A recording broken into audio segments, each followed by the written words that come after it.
ರಾಜಕೀಯದ ಟೆರರಿಸ್ಟ್ ಅಂತಕ್ಕಂಥದ್ದು ಏನಿದೆ, ಇವತ್ತು ನಿಮಗೆ ಗೊತ್ತಿದೆ, ಕೆಲವು ನಾಗರಿಕರು ಆಗಿರ್ತಕ್ಕಂಥ ಅನಾಹುತಗಳ ಬಗ್ಗೆ ಕೆಲವು ಮಂತ್ರಿಗಳ ಹತ್ರಕ್ಕೆ ಹೋದರೆ ಯಾವ ರೀತಿ ಅವರಿಗೆ ಒಂದು ರೀತಿ ದುರಹಂಕಾರದಲ್ಲಿ ಹೆದರಿಸ್ತಕ್ಕಂಥ ಕೆಲಸ ಮಾಡ್ತಾರೆ. ಉದಾಹರಣೆಗೆ ಮೊನ್ನೆ ಇತ್ತೀಚಿನ ದಿನಗಳಲ್ಲಿ ನಮ್ಮ ಬಿಡದಿ ಹತ್ರ GBA ಕಾರ್ಯಕ್ರಮ ಏನೋ ಮಾಡ್ಕೊಂಡು ಹೊರಟವರಲ್ಲ, ಗ್ರೇಟರ್ ಬೆಂಗಳೂರನ್ನ ಕಟ್ತೀವಿ ಅಂತೇಳಿ. ಆಗ ರೈತರು ಅಮಾಯಕರು ಅವ್ರನ್ನ ಯಾವ ರೀತಿ ಗದರಿಸ್ತಂಥದ್ದು ನೀವೇ ತೋರಿಸಿದಿರಿ. ಅದಕ್ಕಿಂತಲೂ ಬೇಕಾ ಟೆರರಿಸಮ್ ಆ್ಯಕ್ಟಿವಿಟೀಸು? ಆಗ ಪಾಪ ಅಮಾಯಕ ರೈತರ ಮೇಲೆ ದಬ್ಬಾಳಿಕೆ ಮಾಡೋದು. ಮೊನ್ನೆ DC ಕಚೇರಿನಲ್ಲಿ ಸಭೆ ಕರೀತಾರೆ, ರೈತರಿಂದ ಒಮ್ಮತ ಪಡಿಬೇಕು ಅಂತೇಳಿ, ಯಾವೊಂದು ಭೂಸ್ವಾಧೀನ ಅಂತೇಳಿ.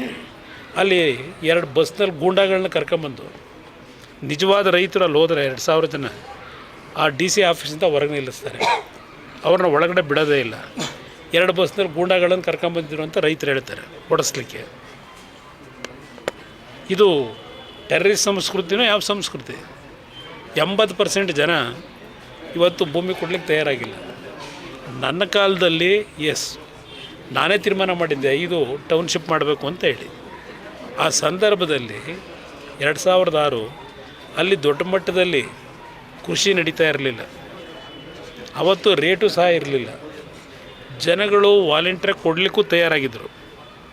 ಆದರೆ ಅಂತಿಮವಾಗಿ ನಮ್ಮ ಸರ್ಕಾರ ಹೋದ ನಂತರ ನಾನೇ ಇನ್ನೂ ನೋಟಿಫಿಕೇಷನ್ ಏನು ಮಾಡಿರಲಿಲ್ಲ. ಇದು ಕುಮಾರಸ್ವಾಮಿ ಕೂಸು ಅಂತಾರೆ. ಕುಮಾರಸ್ವಾಮಿ ಕೂಸು ಬೇರೆ ಥರ ಇದ್ದಿದ್ದು, ಜನಗಳ ವಿರುದ್ಧವಾಗಿ ನಾವು ಹೋಗಿರಲಿಲ್ಲ.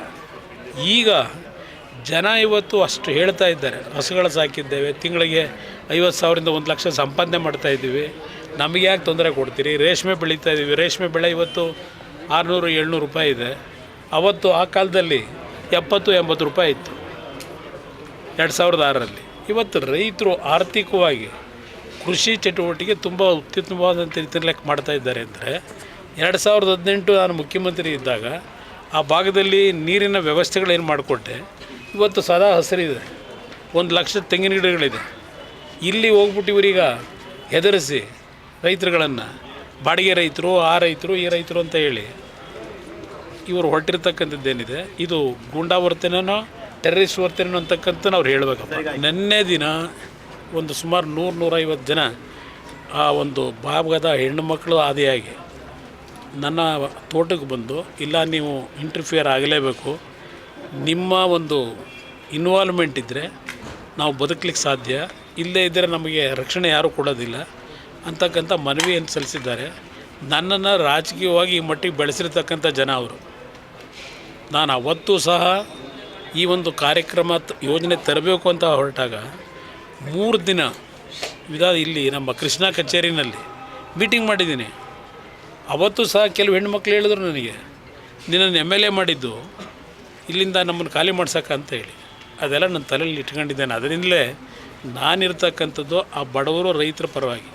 ಅದರಿಂದ ಅವ್ರ ಪರವಾಗಿ ಧ್ವನಿ ಎತ್ತಬೇಕಾದಂಥ ಪರಿಸ್ಥಿತಿನ ನಾನು ಎತ್ತದೆ.